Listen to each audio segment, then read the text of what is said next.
A game in Newark, New Jersey at the Prudential Center. This was not a marquee game on the slate heading into the day because the Seton Hall Pirates entered the game having won just one time since December the 5th. They were 1-12 in the Big East. They are now 2-12.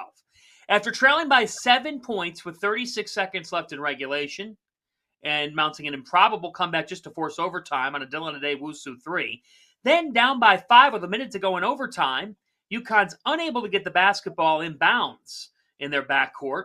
A steal and a game-winning bucket by Scotty Middleton seals an absolute shocker. UConn drops to 9-5 in the Big East.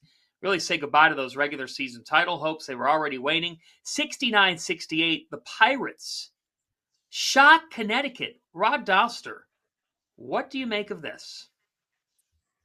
The way that they lost is something that should be considered unacceptable, right?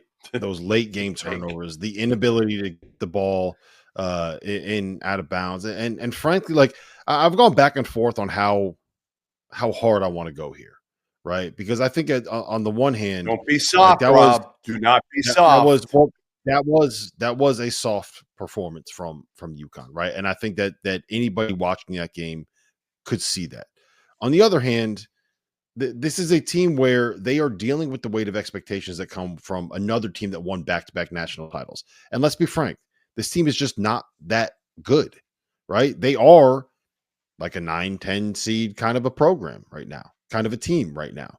And, it feels like a lot of what we've been saying, at least what I've been saying on the Top Dogs pod is, wait until Liam gets back and then we can get a real sense for it. Or wait until Haas is healthy and then we can kind of get a real sense for what this team can be. Wait for this, wait for that. And I think the truth is that this group is just not tough enough as a whole, physically or mentally, and that does not have the talent level that we've come to expect out of a UConn program. And I know it's going to make a lot of people happy that they have a night where they can kind of dance on Dan Hurley's grave, so to speak, and celebrate the one guy that has kind of been unafraid to be polarizing and come out here in the press and in press conferences and say whatever the hell he wants to say. I don't think he cares if people don't like him, but because of the way that he's kind of handled wins at Creighton, he's going to have to sit there and kind of take the people getting their swinging on him here. But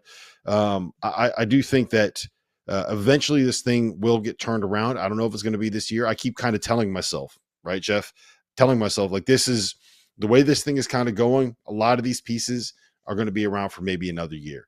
And maybe this is just them getting ready and the learning curve that they have to get to be able to, see Jalen Stewart and solo ball and Terrace Reed and even Aiden Mahaney next season have a chance to go out and win a Big East championship. But if you're going to play like this team doesn't have a shot to do anything like that. And that was, again, an unacceptable way that game ended. And honestly, unacceptable the way that it started as well.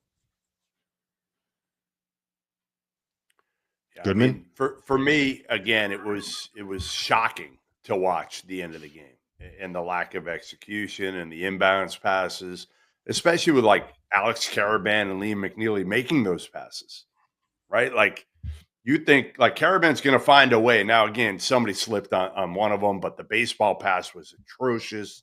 The execution was really bad. They had the game won in regulation and in overtime multiple times. This is like you said, they're a good team. They're not a great team. The question I have is this team capable of falling into like first four territory? Now they have Villanova next, which you would think they win at home. But if they don't, then you're talking about them really being in first four territory because then they go to the Garden in a game that we'll be at next Sunday afternoon where they play St. John's. And right now, again, their confidence is shaken. Like Caravan was better today, but he's still not the same player that he was at the start of the season or last year. There's more pressure on him. Again, I feel like they've got nothing. Their bench gave them nothing.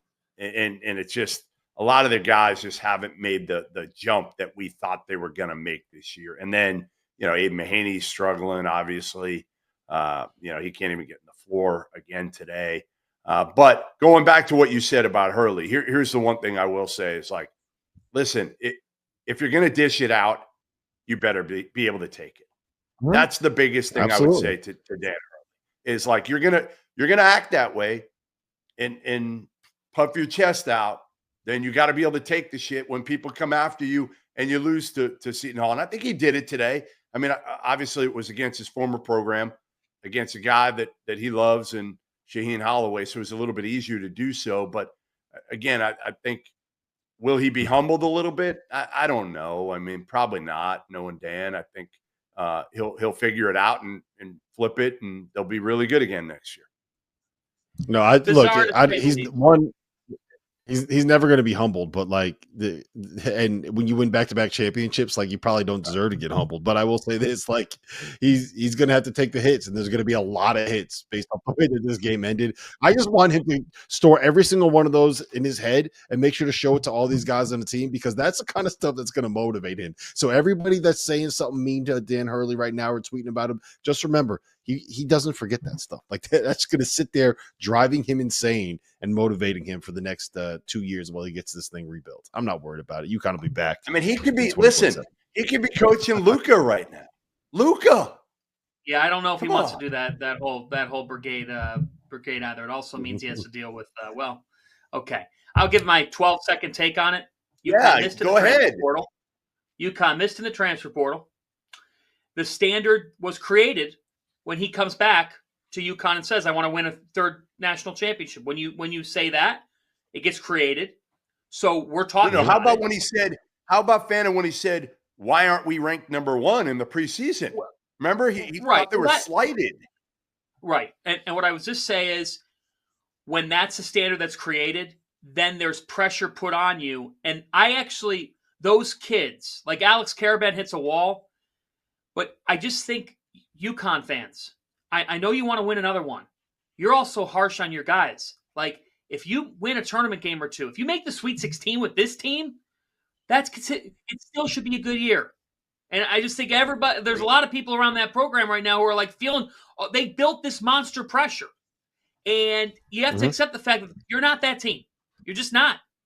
Teams like last year don't grow on trees. All right.